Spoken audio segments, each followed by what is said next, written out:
Today, up on the agenda is another new machine. There's a ton of benefits to buying new.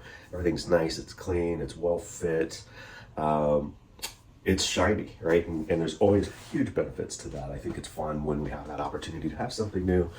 But I always tend to buy used first. I think going after the used market allows you to kind of stretch your dollar a little bit. And most of our intent with our efforts here is how do you enter makerspace and do it without having to spend tens of thousands of dollars. There's still going to be some money you got to put up front to get all the tooling and the machines that you want, so we want to stretch that dollar. So the used market is absolutely a fantastic way to be able to get good quality things, many cases lightly used, at just a fraction of what that cost is. And I've done that for decades, buying and selling in the used market as a way to kind of maximize how I get things. I enjoy the search, I enjoy finding the things, but with that said, there's sometimes work on the back end that needs to be done. So today what we're looking at is the Sherline Lathe. So I recently was able to come across an ad. I was searching for either one of these or a smaller Unimat, basically just to supplement what I've got going with my larger South Bend. Originally it was after approx, and then I just recently kind of learned of Sherline, and I was like, local, right? I'm in California, they're Southern California. Accessibility is going to be a lot easier than the Proxons. And so that's the route I went down. Me being me, I've got to seek out the used side of it first. And in a pretty short time, a couple of options popped up for sale between Craigslist and Facebook Marketplace. And this one was a pretty sweet deal between this and their mill. And so I was able to get a package deal between this lathe, the mill, and a pretty significant amount of accessories that would have totaled up a significant amount more if I had bought this new, right? But we'll also see on the backside of it, there's going to be a little bit of work for us to get this up to functional. I mean, it would technically work in the condition that's sitting in, but we'll do a deeper dive into this and look and see, like, yeah, we got to clean this thing up. It's not in the most fantastic shape. All right, so here's the machine. These are, if you just look at the scale, right, based off of my hand size, these are small. This one is an 8-inch center to center when the tailstock is on, but it fits ideally for what I'm after. I've got the bigger machine to handle anything bigger than I could ever make, for certain. But I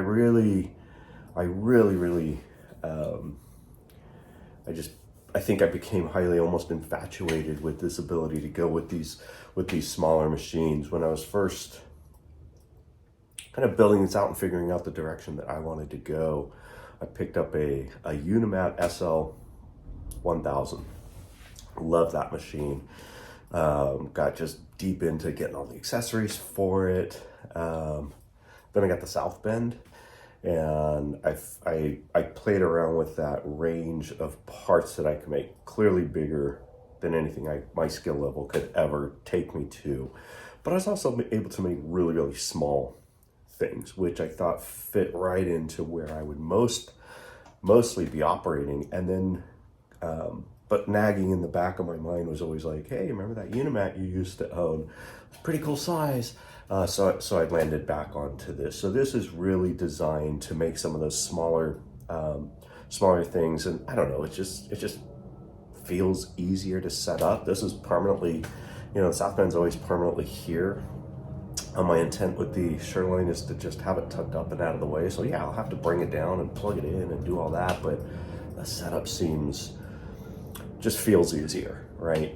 Just because of the size and the scale of this thing. But just a quick overview. I'll do a little bit of a zoom in a bit, but this thing is filthy. So the gentleman that owned it used this along with the mill for just some small scale projects, and it sat definitely uncovered in storage for a tremendous amount of time. So on the plus side of it, low use, right? Really tight, motor's good, bearings feel really, really good.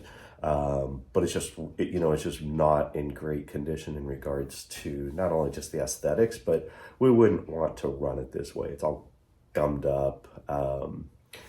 It just needs a really significant and deep clean, but it's all there. And we've got these come with a really nice tailstock. This actually won't mount just because the ways are so, I could force it on, but the ways are significantly dirty. And I don't want to force that on.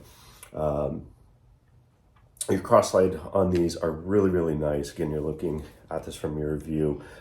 Moves free, it's a little bit tight, so we'll get this cleaned up and get this functional and working. End up switching this over to a quick change tool post just for the ease. Once you go there, it's really, really hard to go back to something that requires this type of setup. Not that it takes a ton of time. So if you don't immediately go to a quick change tool post, it's not like you can't do the work that you have in front of you. This will totally get you there. It's just really at that point what your preference is on that. Really nice chuck. These are incredibly well made. While these are small, I would say that the price of these are high for the size of what you can get. You can get a much bigger machine from one of the imports and get a larger machine. But here you're going to get something that's going to last. The quality of these are really, really good. One of the things that I absolutely love on this versus, say, the pulley system is the fact that it is a variable speed, so it works.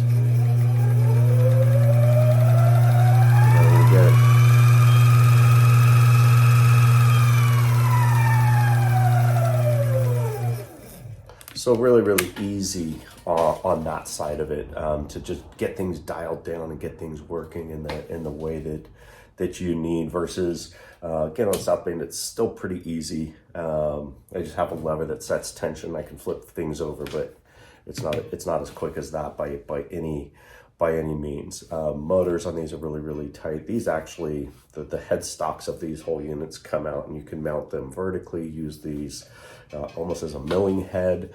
And so there's a lot of versatility that does exist within these. But as I said, this thing is not the cleanest. I'm gonna pop you out of the folder here and get a quick look at this.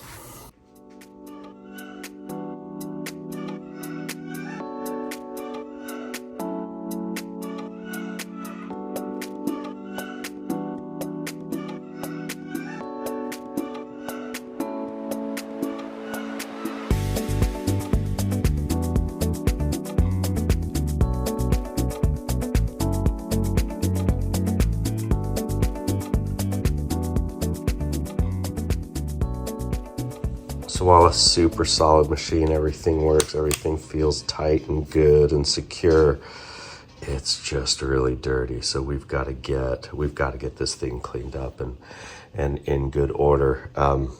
So let's look at what it came with. Let's pull up accessories and see everything that we got with this. All right, let's take a look at some of the accessories that we got with this machine.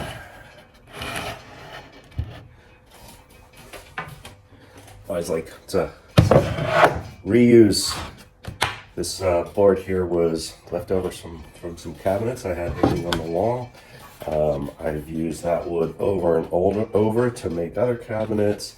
I now use it to actually put a lot of work on for just like a secondary surface. So great use of repurposing things. All right, so in no specific order, this came with their steady rest. So this is a really good piece. If we do feel like we're stretching kind of the capacity of what what the material between end to end is, center to center, is going to work, right? To just keep it a little bit more secure.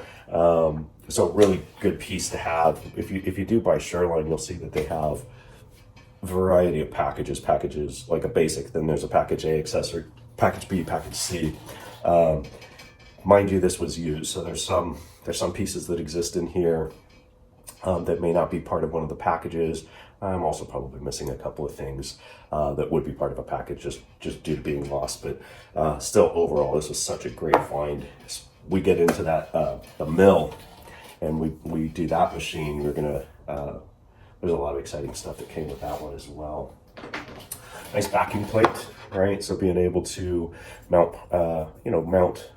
your work to that, and again, it just threads right on. So this is a really good piece. It's a basic piece. It's not like that's anything super fancy in regards to lathes or anything special, but it's just, it's these additional pieces that add up. Additional tool holders, which again, I will probably move over to a quick change, but these are just good, good extras to have, and maybe I'm in between something where this actually, I might have these set up with a specific tool where just popping this on and off is actually the quicker approach, depending upon what I have going on with the T slots here. You actually have quite a bit of options on how you can mount various tools and such to get additional function out of this. So that might be a quicker approach. Just some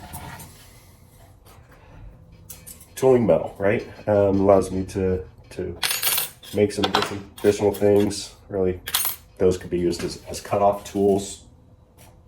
We've got the nice Jacobs chuck. So really good piece, right? Goes into your tailstock there. Not going to be holding really massive sizes, but the scale of the work that this is intended for, this is really it's a really good piece, right? Really well made. So I just, kind of like all this goofy little stuff.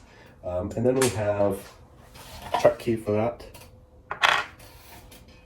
We got our live center, which turns free, so that's a good piece to have. Again, tailstock piece, good for holding work. The center is going to turn, which is just a really good feature, and super tiny. These are just not large pieces.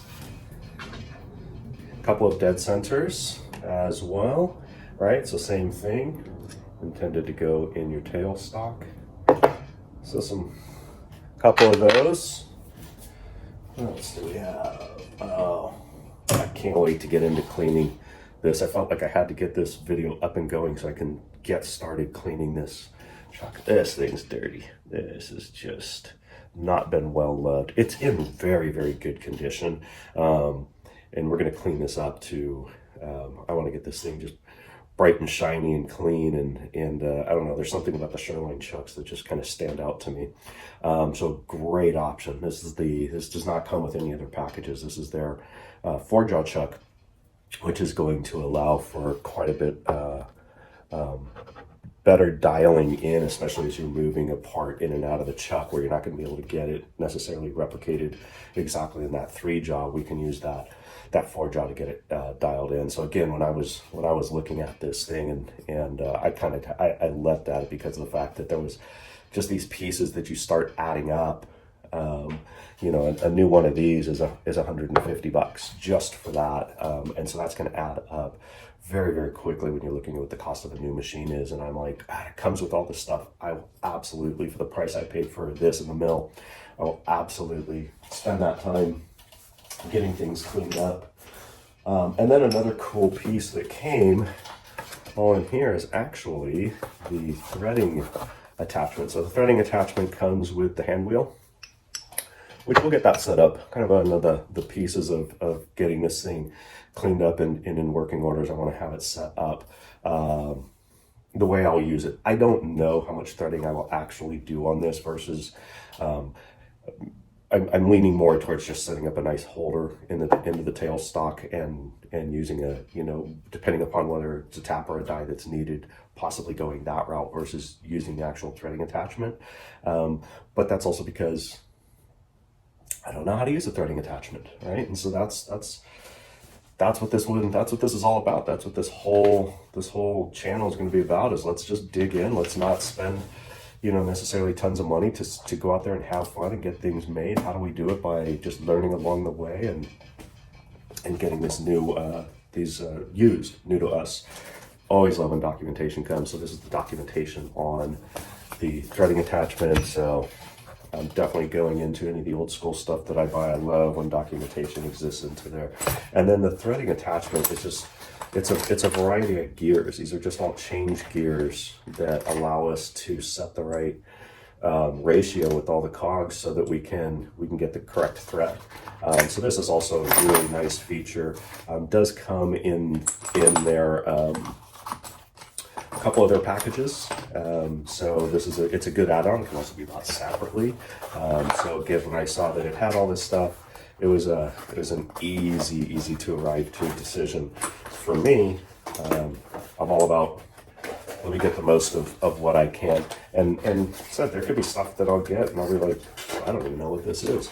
I'm no career machinist. I'm going to be figuring this out. And at the same time, there might just be certain things that I just end up not using whatsoever and find like, hey, that was a cool add-on, but I find that I really don't dig into it, right?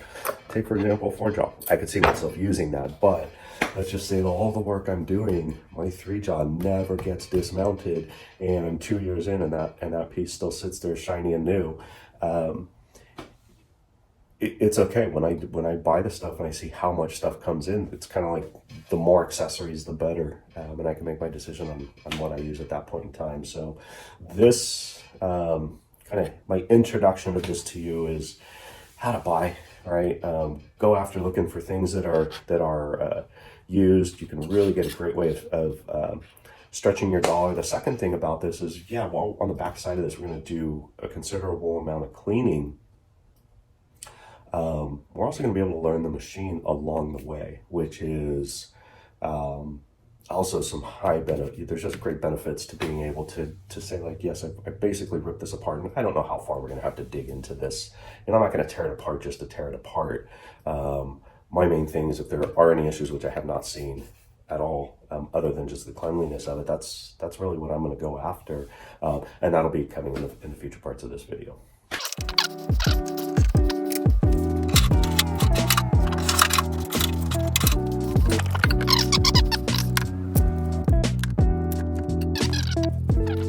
So how did this thing turn out? Turned out really good. All right, if you remember how dirty this was, the motor assembly, so this entire head unit came out really good, cleaned up really good. Just using, and most of this was really just cleaned with the WD-40 and a blue shop towel. Didn't require anything chemical to get this cleaned up at all. I get it's a tool, but kind of where I am with tools gotta have style. They just do. They're a working piece. A lot of tools are just art. And I was this deep into it, I couldn't leave scratches and just couldn't let it go. So all you can see just some areas where the color's not 100%.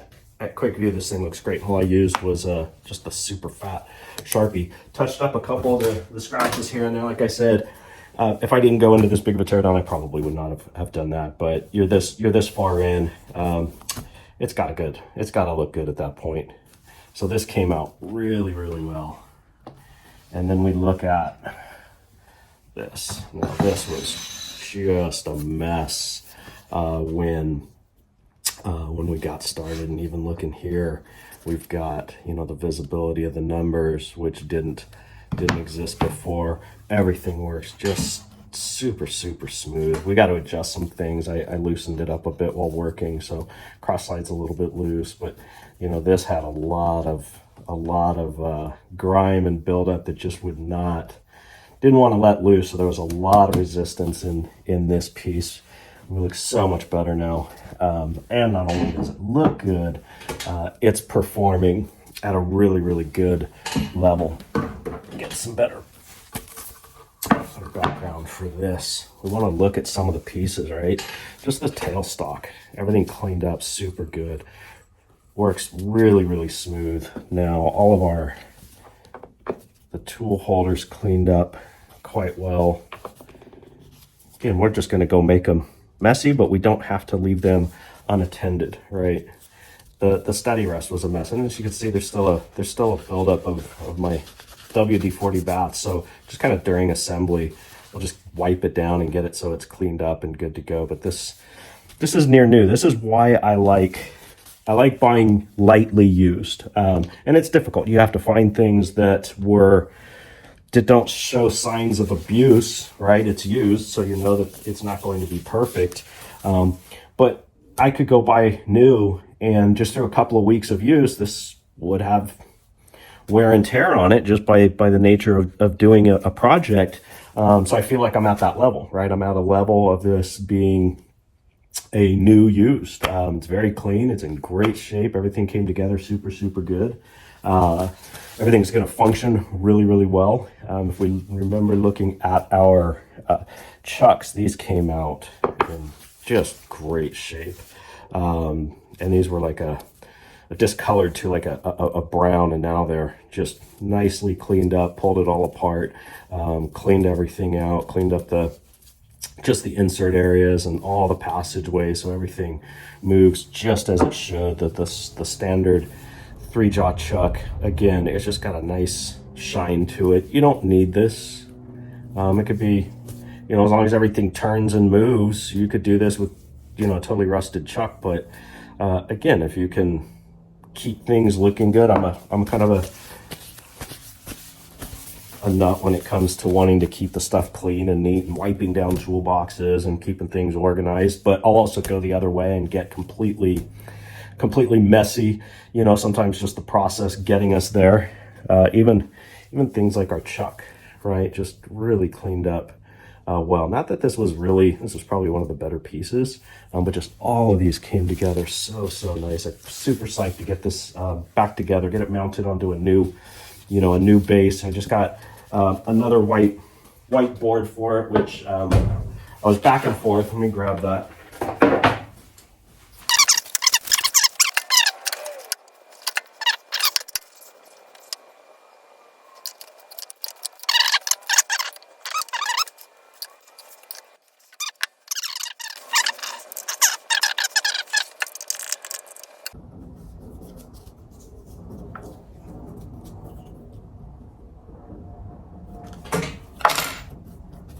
Oh, so just a little bit. That's pretty much gone.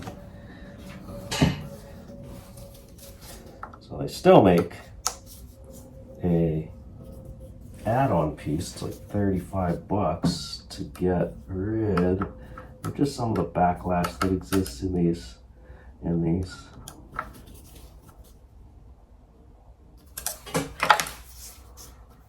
Cool. Much tighter. All right. The big benefit of doing all this is learn the machine. So as I was doing this and I was making it all pretty, one of the things that I really was like hung up on is that all the anodizing on this has gone pink. And it just, I don't like it. It's actually a pretty cool color because it's very even and they're all that way, but it's not that nice vibrant red. But I'm gonna actually DRO this, and their DRO kit comes with 2 new hand wheels for your feed and for your cross slide. It doesn't come for the tailstock, so I'll have to figure it out. But it comes with new ones that are black, so it's gonna kind of lose that piece anyway. So I don't know. I gotta figure it out. See what I'm gonna do. This still has to get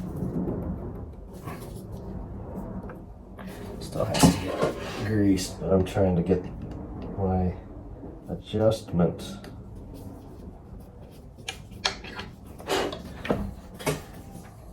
There. Yeah, it feels good. All right.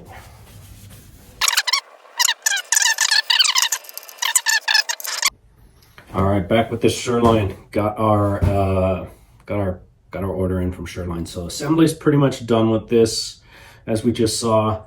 And I'm not doing an unboxing and a review of what came in, but I thought that there was a couple of pieces that were some good standout items that while we have this video going, it'd be good to look at, see how some of our setup will be. So let's take a look at just a few of those. Some of the stuff that came in is actually meant for the milling machine, which I actually think the bulk of them are, but there's some good stuff that I did get in. They'll be able to use between both machines as we progress with making stuff. So let's take a look at some of this, see what we got.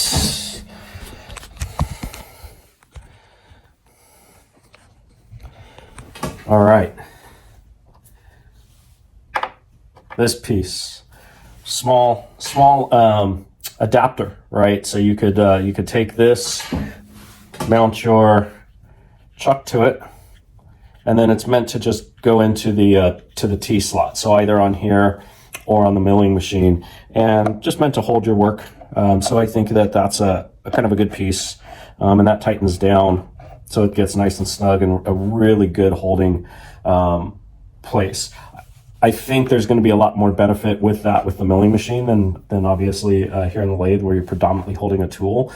But there could be some situations where I can have the part actually held. We're going to be a bit above the line, so I see that more with the milling machine. But it was one of those ones where I saw it, had to have it. There's always a way to figure out use on any machine. So that piece was a nice adapter piece. Ended up with some over order on some T-nuts that were specific to this size here. So couldn't argue that. You're already paying to get shipping in. These are both the units to just get rid of the backlash that exists within this machine. So on the newer ones, they've already taken that into account. They built the machine slightly different. This one's just a bit older, so these will end up getting added on. It's not that that's anything fun and exciting in there. This piece is really, really nice. This was their tool plate. Again, you could easily make one of these. I kind of felt obligated to buy. I was bugging them on some other things that I had as I was learning the rotary table, and this is intended to go on the rotary table for the milling machine, but there could be some uses that we end up finding beyond that. Is just a great way to hold the any of your work pieces. So I thought that was a really good piece. Again, not so much for the lathe. Last piece, and we'll see these all again in a future one, is a collet holder that works kind of in unison with. All right, so let's do that again when we don't forget what we were going to say. Collet holder that's intended to be used with the T slots. Again, this is really intended mostly for use with the milling machine. Necessary to have? No. Probably more money than I think I should have spent on that. Given not totally certain how much use it's going to see. But one of the pieces that I really dig for this is their collet set. And just the kind of the functionality that that'll give. So what you're getting with that is the collet adapter. So notice that the chuck is still out. And any one of these, these collets, right? So grab the 1/16, and it's just a great way to be able to go in and hold the work.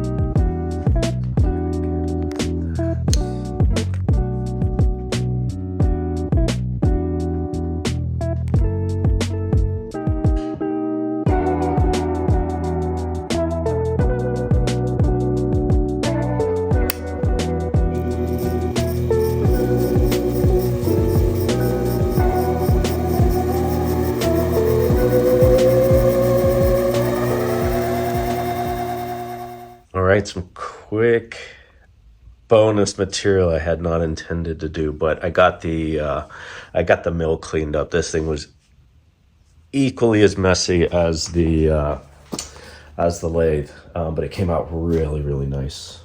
Just super clean. Pop you out. We'll show that.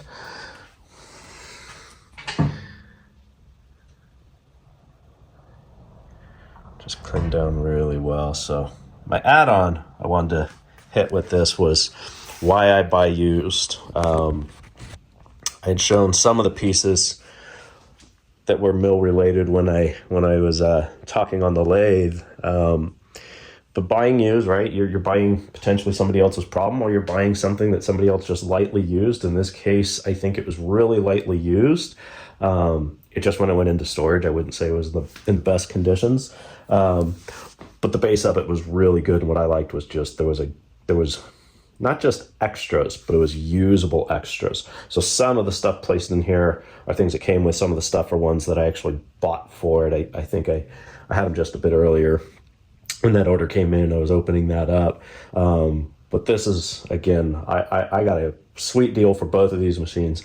Then when you add on all the extras that it came with, which are actually usable, not just stuff, and I think that's one of the important things when buying used, that you're getting stuff that you can, that has value because you're going to use it, not just value because it's there. Unless, of course, you sell it, right? If something has value because it's something you're not going to use, but you could sell it to offset some of that pricing is another really good approach. But quick look at some of the stuff that the mill came with, which I think came with far more extras than even the lathe did. A couple of these pieces I bought, but two full sets of these bits, really nice, right? They're not, it's not like these are going to be tons of money, but it's nice that they're both there, full complete sets, and they'll work really well on some of the much smaller work to be done.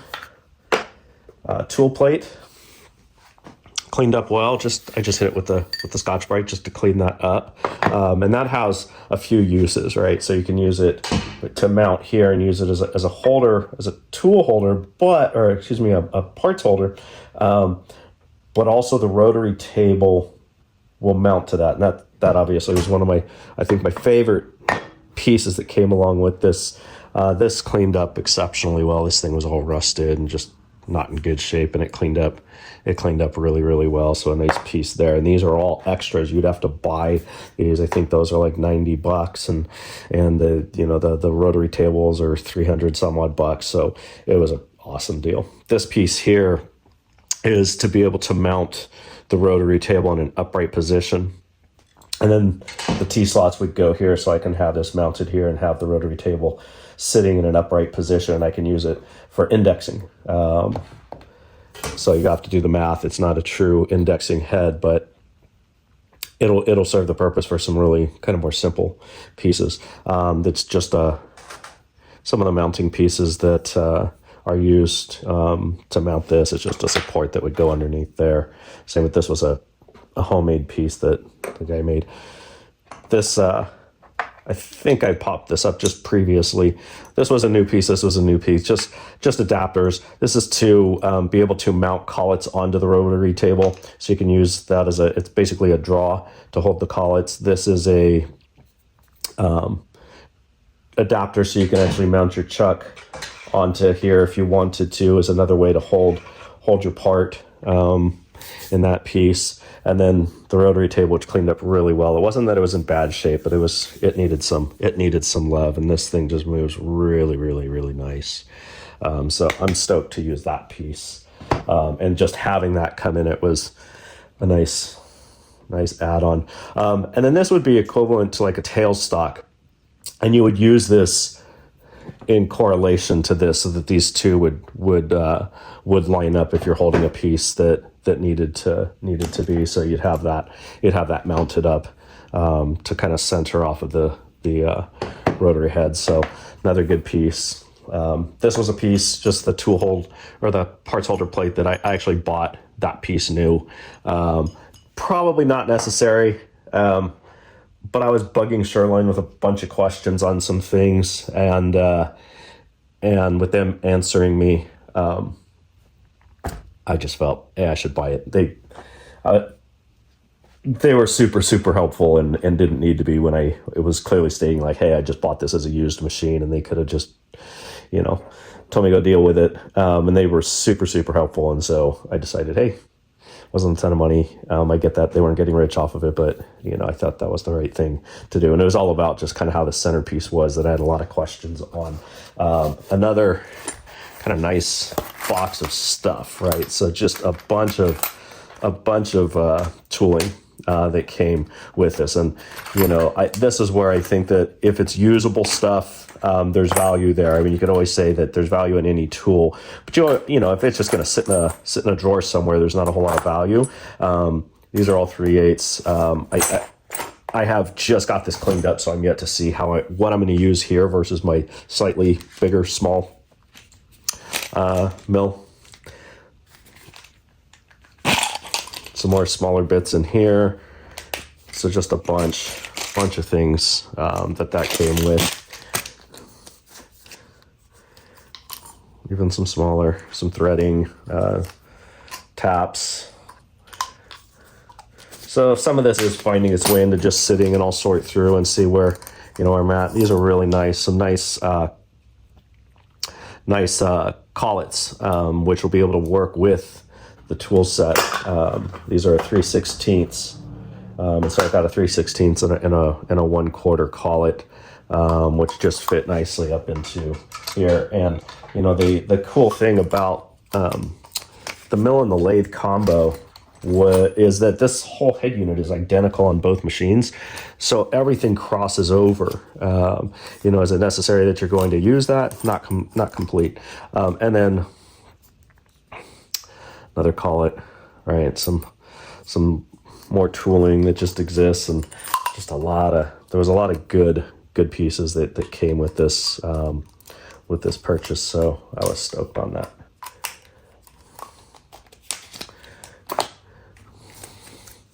And again, some more pieces in there. So,